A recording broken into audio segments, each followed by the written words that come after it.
Our society generally projects the joys of child rearing and pregnancy as greater than challenges. However, there are a lot of instances where that is not the case. Different women in different circumstances could easily have experiences where they regret becoming mothers, either because they were not ready for it or because the union that the child was brought into was broken, or any other number of reasons. Socially, it is almost taboo for a mother not to enjoy mothering, or to openly regret the choice to be a mother. Do all women with children love mothering? Did they really want to have that child at that time that they did, or at all? What we would like to do is to speak to women in different situations, who, if given the chance, would not have had children, or would have not chosen to do it, or would have chosen to do it differently. We would like to open up the conversation on failed family planning and hear from women who have been through this. We hope that this conversation will begin to create room for women to be honest about their experiences, especially those that appear to go against society's expectations of how a mother should feel or act around motherhood. There's something my sister-in-law says. She says she's yet to treat a child who's died from crying too many tears, you know? So on some of the things, especially if I can delegate, or if my husband can just show up and represent the two of us, I have learned to not feel guilty about not always being present, especially if it doesn't sit well with me. And that's why I feel like the definition of roles is very important. Is this serving me as a person? Is this serving my role as a parent? And which cost is heavier to bear? So with time, it's gotten easier to make those decisions. It doesn't necessarily eliminate all the guilt, but I think it also doesn't make me a bad parent or a bad mother because I was not there.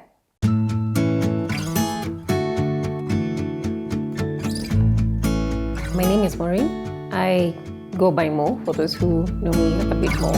I spend a lot of time reading, generating content. Professionally, I work in the development space, development and human rights space. As a person, I feel very strongly towards injustice, towards any living being, whether human or four-legged, judging by my dogs, who I love very much. But the thing is that the world, I feel, is very angry and full of very broken heart people. So we just continuously perpetuate this cycle of I'm hurt, so I'll hurt you and hurt the other person. But then we have to make that stop. And I feel like one of the ways we can actively contribute is actually defending human rights. So my work professionally is around the human rights sector. And right now it's really narrowed down to development sector for young women and girls. I'm a straight shooter. I'm very blunt, almost to the point of, like, really? There's no sugarcoating it? I'm like, no, but if it's the truth or it's a fact. So I'm usually very blunt. Pretty much that's it. Live a very simple life. Work, home, children, family, friends. So right now I stay with my husband, my 3 kids, my mini dogs. That's my immediate family. I was raised in a polygamous family. So I've had 3 women raise me. 1 father. I have siblings, younger siblings from my mom and from my stepmom. It was interesting growing up because of the dynamics of being in a polygamous household. I think one of the biggest things it's taught me is you don't need to like or love everyone just because they're your family. I think people need to earn that level of respect or earn that level of, earn the word family, because we can't just be family because we are blood. And as I've gotten older, it's become very clearer. And like, aside from my nuclear family and my mom and my siblings, I think everybody else is easily replaceable. So that was one of the things I have come to learn and accept that it's okay. It's fine. We don't always have to like each other. So my eldest is almost 13. Then the other one is almost 10, and my youngest is 8 going 9. So when we had my firstborn, honestly, I think I was just going through the motions. Easy pregnancy, labor was hell, but delivery was very smooth. He was a calm baby. We struggled with colic for about a month, and then it was over. And then we made the decision to have my secondborn. I think we tried for almost a year, and then I was like, you know what? It's not happening. I'm going back to work. I swear the ink hadn't even dried on my contract. I don't think I'd finished probation. And then we're like, oh shit, there's another baby coming. But we figured we can balance this out. The commute between where we were staying and where I was working was, with Nairobi traffic, it would take 45 minutes to an hour if you're lucky. Most of the time it would go 1.5, 2 hours. I remember the day I quit. So I'd express milk and leave and go. So I think I was back to work for about 2 weeks. And that day we had a meeting. Then my phone was on silent, but the screen was up. So I could see my nanny was calling. So I'm torn between stepping out and picking this call or sitting there and hoping the house is not on fire, you know?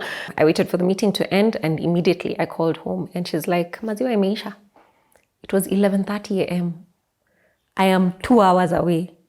And strangely enough, my department was full of women, but I could not even go to my line supervisor and tell her, my child has no food. I used to pump in the common ladies' washroom. So you can imagine the whole setup you need before you find a place to sit, set up your pump, collect the milk. I was doing this on a toilet seat in a ladies' bathroom. I have never been so distraught. I finished my workday, but the rest of my day, mentally, I was not there. I completely had checked out of work. And when I came back home, I was ridden with so much guilt. And I spoke to my husband and he's like, you know what? It's never that serious. The next day I handed in my resignation and I was like, I will take care of my child. Same child, he was 9 months. We took him for his measles checkup. When the nurse told me, so they asked you this question of is your period back? When was your last period? I was like, actually, it's never come back, you know? She's like, you're sure you're not pregnant? I'm like, no, but you guys said as long as we breastfeed, we are not going to conceive. So me, I'm breastfeeding. How can I be pregnant? Honestly, I was depressed my entire pregnancy because here I am with a 2-year-old, a 9-month-old, and in a couple of months, another child. It was a very long 9 months. But then she was born and she's fantastic. She's absolutely wonderful. Then she turned 1. And I think I had like a reality check. I looked at my life and I was like, I wake up, get the kids to school, come back, deal with household chores. I'd started a small farming business. And then I'm talking to my friends. People are busy advancing in their careers. Siju who's moved to another country. Honestly, I hated my life. I completely hated my life. As in from the outside looking in, it looked perfect. I mean, I have an amazing spouse. Like he's A1. My kids were healthy, thriving. But here I was wondering, what is this nonsense? You know, and I really started questioning my choices around having my children. And it became a very strong feeling of resentment. And I checked out. For a whole year, I just completely checked out. I told my husband, cheers, the children are now yours. May you guys have a good life. I mean, we're living under the same roof, but I was least bothered. Like, if you asked me what people are eating, what school event is happening, how the kids were that day, I would not tell you because I really had just checked out. And then I made it my mission to go back to work. So I started volunteering in a lot of spaces, and eventually that got me back into the flow of work. But then I realized I cannot live that way. You cannot live in a house with people and you're not relating with them. And in this case, I was talking about the kids. And I realized it was more mental and it was reflecting now on the physical because I really hated coming home. Like, I would not want to come home. I would work late. I would take any work trip that involved me going out of town. I was spending a lot of time with my friends, and which is not a bad thing, but I was doing it as a way of escaping. Just like fewer hours at home. Fantastic. I think the biggest one for me was feeling like I was losing my identity in who I was outside of the role I play as a mother. And then, of course, my career had really just like there was a whole blank for 4 to 5 years, and that didn't sit well with me. You can make the choice to stay at home and raise your child, and I think it's a fantastic choice, if it's your choice. I'm not that kind of person. I'm not built to be at home and play that role. I get a lot of value in who I am as a person in the work that I do. So society tells you a mother should put her kids first, always be present, choose her children's happiness. Where's the woman? Where's the actual person behind this person playing a role? So for me, it's always like this. I put myself first, then everything else. Because if I'm not whole, all I'm going to do is infect them with my negativity. It's not going to help them. I think for me right now, it's more important to be aware of what my needs are, but also be accommodating of what they need. It's a weird, it's not even balancing, it's a weird juggling act, because you can't drop the ball on either. But I strongly believe that if you're not almost at 100, if not 100 as yourself, they're going to pay for it in one way or another. Just be yourself. The world will adjust. They will adjust. Watakuwa tu sawa. But just be a nice human being. Not a nice, be a decent human being while you're at it. In parenting, I think the word perfection is relative to your circumstance. Yeah. I think it really is relative to your circumstance. And because it works for you, doesn't necessarily mean it will work for me. I think for anyone who's playing the role of a mother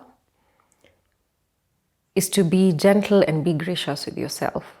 It's hard, it's rough, it builds you up, it tears you down, it gives you so much imposter syndrome.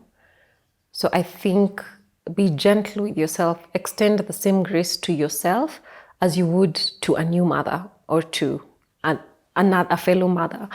Extend the same grace to yourself, because yeah, you're gonna mess up, but then realizing it's not the end, correcting it, moving forward. And you always know what's best for your child. You always know what's best for your child, even when nobody else understands it. Like your innate instinct is to do the best for your child, right? Yeah.